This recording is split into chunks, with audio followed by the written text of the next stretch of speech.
Recién veíamos en uno de los titulares lo que es el número de la pobreza en Córdoba, ciudad, en el Gran Córdoba, lo hemos reflejado también en el comienzo a nivel país y estamos en contacto con uno de los investigadores más prestigiosos que tiene nuestro país, como es Eduardo Donce, investigador del Observatorio de la Deuda Social Argentina de la UCA. ¿Cómo le va, Eduardo? Muchas gracias por atender a Telediario Federal. Sí, gracias por el llamado. Bueno, números que hay distintas lecturas, uno puede observar y se puede aferrar a que se han bajado algunos puntitos con respecto a la medición anterior o con respecto al anterior, el mismo semestre del año pasado, pero también está observando que los números realmente son muy, pero muy altos y muy elevados en cuanto al índice de pobreza en nuestro país. Sí, lamentablemente es así, es un número elevado como preveíamos los que nos dedicamos al tema, sobre todo porque no se dio una reactivación económica y sobre todo en el mercado de trabajo importante, ¿no? Algunos indicadores macroeconómicos daban un crecimiento, pero no necesariamente siempre que hay un crecimiento económico se genera empleo, ¿no? Nosotros venimos de una cuestión estructural muy seria en Argentina con respecto a elevados índices de pobreza y también una estructura productiva que no genera los puestos de trabajo suficientes para la población, ya desde hace varias décadas, esto como cuestión estructural. En esa situación ya adversa para Argentina ha pasado esta cuestión generalizada de la pandemia, y otro factor que atenta mucho contra la calidad de vida es la inflación, es decir, el aumento de costo del general de los bienes y servicios, pero de los alimentos mucho. Pensemos que el nivel de indigencia sigue en un 10,7%, el semestre pasado fue 10,5%, ahora 10,7%, es lo mismo, ¿no? Sí. Y ahí se ve como el esfuerzo de toda la población que con sus impuestos, con su tributo, genera una transferencia de ingresos para las familias más necesitadas. Eso es carcomido por la inflación, que en algunos meses fue del 5% de la inflación de alimentos, ¿no? Entonces tenemos un cóctel muy complejo, ¿no? Que es una cuestión estructural, un contexto generalizado de pandemia y una inflación que no se puede dominar. ¿Sí? Me voy a centrar en ese punto que usted lo mencionó recién, porque venimos sufriendo y decimos, bueno, pero ¿qué deuda que tiene la democracia o tenemos todos como sociedad con respecto a la pobreza, a la indigencia? Y usted hablaba allí de algo estructural. ¿Hay una pobreza estructural en la República Argentina? ¿Es muy difícil meterse allí para encontrar la solución del problema? Sí, pensemos que uno puede determinar como una población en situación estructural de pobreza como mínimo entre un 20 y un 25%. Ya a estas alturas vamos a hablar de un 25%.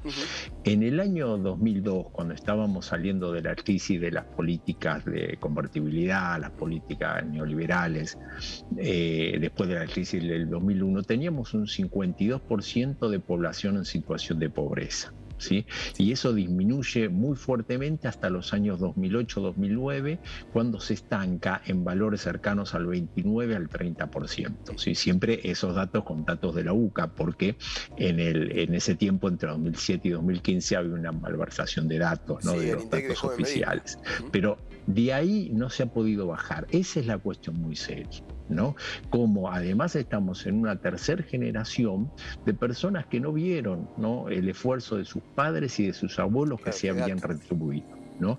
Porque los sectores de menores ingresos trabajan mucho, los vemos en las grandes ciudades, como debe pasar en la ciudad de ustedes, con el reciclado, con los cartoneros, con la venta ambulante, con el esfuerzo, ¿no?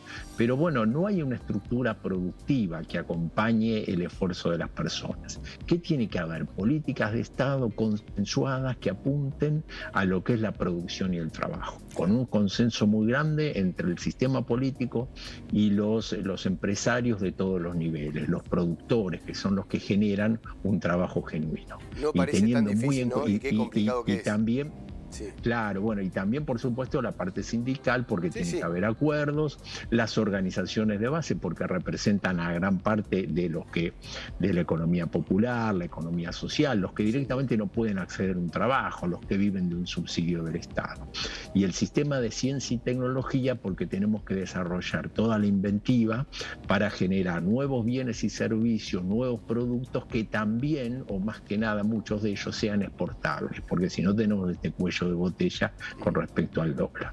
Y teniendo muy en cuenta y diseñando un país que tenga la territorialidad y la diversidad en cuenta. Las economías regionales tienen que tener las que realizarles estudios muy serios y las que necesiten una subvención, ayudarlas para que puedan salir adelante. Tenemos Eduardo, que diseñar un país. Me quiero detener en ese punto porque es sumamente interesante y es una de las líneas que tiene Telediario Federal aquí permanentemente, que es repensar el país. Desde lo económico, usted lo planteaba allí en las economías regionales, ayudarlas, potenciarlas.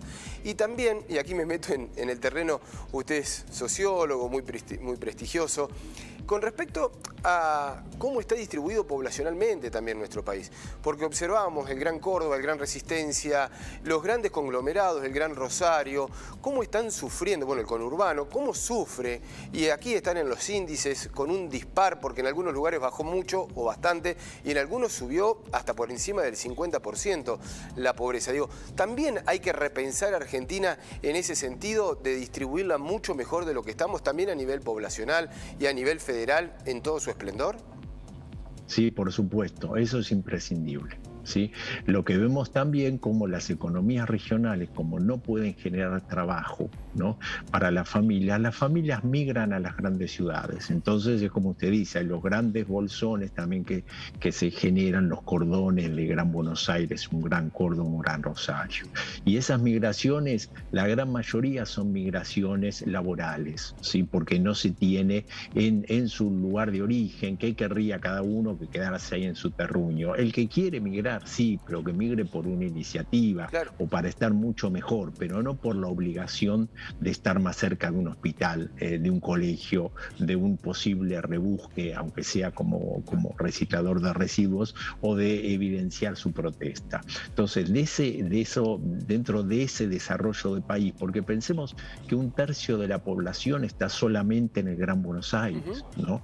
Eso es un hecho propio solamente de países de América Latina, tener capitales tan grandes, sino en general las poblaciones están mal distribuidas. Entonces hay que hacer unos lineamientos, como usted dice, generales, de un rediseño también de la ubicación de la población. Los pueblos que han quedado casi abandonados, algunos, porque desde la década del 90 que no pasa un tren, sí, ¿no? Que cómo podemos hacer pequeñas poblaciones y pequeñas ciudades. Bueno, hay que darle trabajo, también conectividad de todo tipo, claro, y también para que sus productos, muchas veces primarios o de quinta, puedan llegar a las grandes ciudades. Pero necesitamos meter la cabeza en estas cuestiones de un diseño de un nuevo país. Eduardo, no quiero dejar de preguntarle y no le quiero robar más tiempo. También el número de la pobreza infantil, ustedes del Observatorio Social han trabajado muchísimo desde la UCA, un número que es... bueno, nos alarmamos permanentemente en los últimos informes, pero que una vez más nos pone sobre la mesa y nos tenemos que estar observando cómo crece la pobreza infantil en nuestro país. Bueno, claro, por diferentes cuestiones siempre afecta mucho más a los infantes y a los adolescentes. Un 54,9% de los menores de 18 años viven en hogares pobres y es peor todavía cuando lo vemos desde la indigencia, que es cuando no alcanzan los ingresos para comprar los alimentos, un 16,8%. ¿no? Entonces, ahí vemos cómo puede haber limitaciones de nutrientes, limitaciones también de cuestiones de integraciones sociales, ¿no?